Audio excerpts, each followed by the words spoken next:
How can you help your kids stay dry through the night? I've really struggled with this one, and you probably have too if you're watching this video. So let's jump in and see what we can do to help.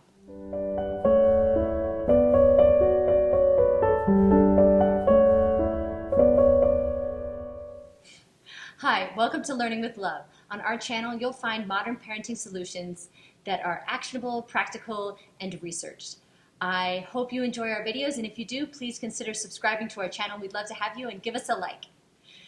Today, we are talking about nighttime potty training and how to handle that.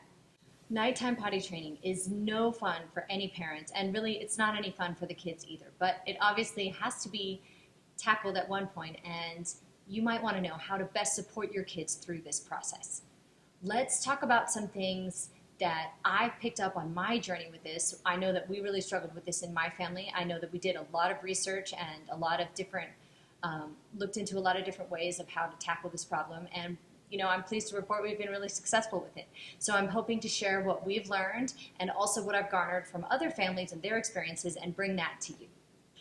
The first thing to ask yourself is your child ready to tackle this? So let's look at a few quick signs of readiness that will help you determine whether or not your child is ready to tackle the nighttime potty training process. First of all, definitely make sure your child is dry during the day. Nighttime training is harder than daytime training, so let's make sure they have that under their belt first before you even try to move on to this one. A lot of times you'll know that they're ready because they'll often be dry at night for many days in a row. I know that I've had that experience, and that tends to be a pretty easy transition usually to complete nighttime potty training. So if you're finding that they're dry regularly, that might be a good time to get started. Age can be a reason that you might want to explore this. If they're just getting to the point where they're comfortably potty trained, but they're not night trained for a long time, and that can certainly happen. Kids cannot be night trained when they're 5, 6, 7, and even beyond that. So it's not that unusual. If that's the case, the child themselves might be experiencing shame, or they're definitely developmentally ready otherwise to tackle this problem. So it's certainly worth giving it a shot at that point and seeing if you can help them through it by being a little bit more proactive. The last thing is ability. If they are really great and they can handle daytime potty training, but maybe they're very little and they're just 2 years old, you might have a harder time with nighttime training. And if it's not coming naturally, easily, you might want to put that off and approach it later. Let's set the stage. What are some basic things that we can get started with to help foster success? Number one, no drinks at nighttime. And I don't think this is actually a huge component. Trying to withhold drinks for a long time before bedtime, according to the reading that I've done, doesn't seem to make a big difference.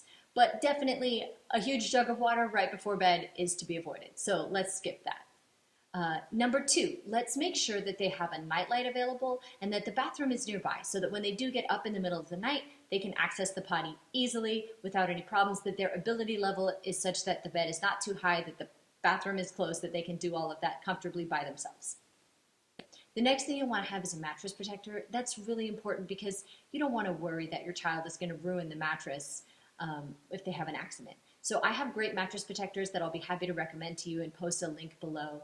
They are great because I've never had a problem with any moisture seeping through, but they don't crinkle and they don't change the feeling of the bedding and the sheets. So I like those, and I'll be happy to share them with you.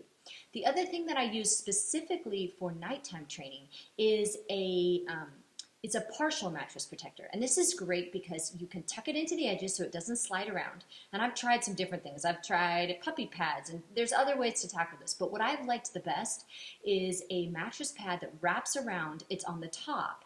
And what's helpful about that is that if your child does have an accident at 3 a.m., you just whip that off, take it off quickly, and then the child can go right back to bed on the next layer. So you don't have to do a full set of sheets at that time. So particularly during nighttime potty training, a partial secondary mattress protector is such a lifesaver. I really appreciate that. And again, I'll post a link below on the one that I've used in case that's helpful to you. And the last thing you want to have on hand is extra underwear and pajamas close by, such that when they do have the inevitable accidents at night, it's easy to switch those out. Many children will night train fairly simply if you catch them at the right time. If they've now been daytime potty trained and they've been staying dry fairly frequently throughout the night, if you take the diapers or pull-ups away at that time, you might find that barring a few accidents, you're likely to have a lot of success. So with any luck, your kids will be easy like that, and that's the easiest way to go. For many kids, that's certainly the case. Now I'm going to talk about the secondary case right now, which is kids that struggle and stay wet consistently until they're much older. I think this is becoming much more common these days, particularly because pull-ups have gotten so good. They're so absorbent and they're so dry that it really doesn't bother children in the nighttime when they're sleeping if they get wet. And of course that's great for small babies, but the downside of that is that it's really hard for them to develop the body awareness that they need when they're sleeping to know when they're wet and to know when they need to go to the bathroom. How can we bridge that gap and help them over that hump? So there are a couple different ways parents try. Some parents like to wake the children up at a scheduled time in the middle of the night. That's possible. That may work for you. The downside is that they're not as aware of body cues, but you can certainly try that first. If that is not working, you might want to move on to a bed alarm system, and that's what we've used. I've used the Wet Stop 3. I think it's great because it has both a vibrator and an alarm. So what you do is you clip it onto the child's underwear and you clip it onto their chest as well. And when it senses that it's moist, it vibrates. And that wakes the kids up when they feel that vibration and that noise. And what's so great about that is that it helps develop that body awareness of this is immediately when the sensation and the problem is. So there are many alarm systems. Some work as a pad on the bed. Those can be great too. I like the ease, simplicity, and low cost of this option, but there are certainly other ways to do it. Maybe you have a child that wakes up readily just from being wet, in which case, go with that. They don't need the alarm. But if you don't, which was my case, then the alarm system can be helpful because it gives the kids the extra nudge to wake up and have that awareness of when they're wet at night. I will post a link to the Wet Stop 3 down below because that's the one that I've used. I know that there are more complete comprehensive systems that include full training manuals with them, and I'm sure that's great too. I just think that you may not need it, particularly, hopefully, hearing a little feedback from somebody like myself or some other parents' experiences, you might be able to just handle that by yourself along with a very inexpensive tool. So when you use an alarm system like that, you want to separate your child from your other kids, have them sleep in a different room, and there is a lot of responsibility on the parent to help and assist with the kids, certainly when they're getting started with that. So what you want to do is sleep in the same room with them. As the alarm goes off, you help guide them to the bathroom, help them use the bathroom right away, because what's going to happen is at first they'll just get completely wet, but later on their body will hold it in actually as they start to get awareness of it. So then you want to go to the potty and train them to finish their elimination, and then they can put on dry underwear and dry pajamas and go back to bed. So what you'll want to do is have some dry pajamas ready for them so they can go do that and then go back to bed quickly. This can take, for some kids it can take a week. For some kids it can take 2 months. But by building that awareness, it's definitely going to give you a leg up, and it's definitely going to start to build that brain-body connection even in sleep, which is really, really hard to do. Now let's talk about the psychological implications here. And it can be hard on you as a parent, and it can be hard on the child. So let's talk about shame. Potty training is something that can easily elicit a lot of shame, and we don't want that to happen. You don't want your child to feel ashamed when they're wet at night. And if they feel like they're proactively doing something about it, that's actually going to give them a good sense of agency. That like, hey, this is where we are now. This is where we want to be. So we're going to work through this problem together with support to get there. And they feel secure that they are going to make it there. Number 2, sticker charts can be really good, or charts that track their success so they know they're making progress, because in the beginning it might feel slow. It might not feel like they're making a lot of progress. And let's talk about shame externally from other kids. That may be a good reason to start if they're starting to feel that from outside.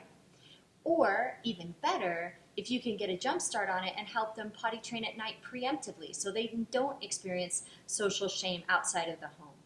It's really true that pull-ups have really created a lot more kids that are in diapers for a lot longer at night. And that's okay It has its advantages, but this is the disadvantage. So if you want to help your kid through that, you can be proactive about it if they're on board and say, hey, do you want to tackle this together with me? Let me help you. We're going to get through this, and you can help them be successful. Lastly, I want to talk about the parent psychological stress through this. Potty training can be a very frustrating process, and night training is part of that. And that's not unusual. Be gentle with yourself. It's hard. It's not fun. And dealing with an accident late at night when you're tired is so not fun. So take it easy on yourself and help set yourself up for things that will set you up for success, that you're going to be prepared for what's coming, and that you can make it as easy as possible on you too. For example, things like keeping those quick removable mattress pads is going to make it easier than changing a whole bunch of sheets at 3 a.m. I really suggest starting this process, if at all possible, at a time in your life when you can withstand a little sleep deprivation, when you know you don't have something big and stressful going on, and you know you don't have other big changes in your life or your child's life. That's going to set you both up for success a lot better. I really wish you success on this journey. It's not an easy one, and it's also totally doable. For most kids with normal development, this is definitely going to be something you're going to get through. Sometimes it feels like you never will, but I want to offer you some support and encouragement and help you through this. If you have questions, please reach out to me in the comments. I'd love to help you personally and see if I can jump in and troubleshoot with any small things that might be holding you up on your way. I wish you great success with this and with your child, and I wish you many long nights of great sleep. If you enjoyed this video, please press like, and I look forward to seeing you in our next video here on Learning with Love.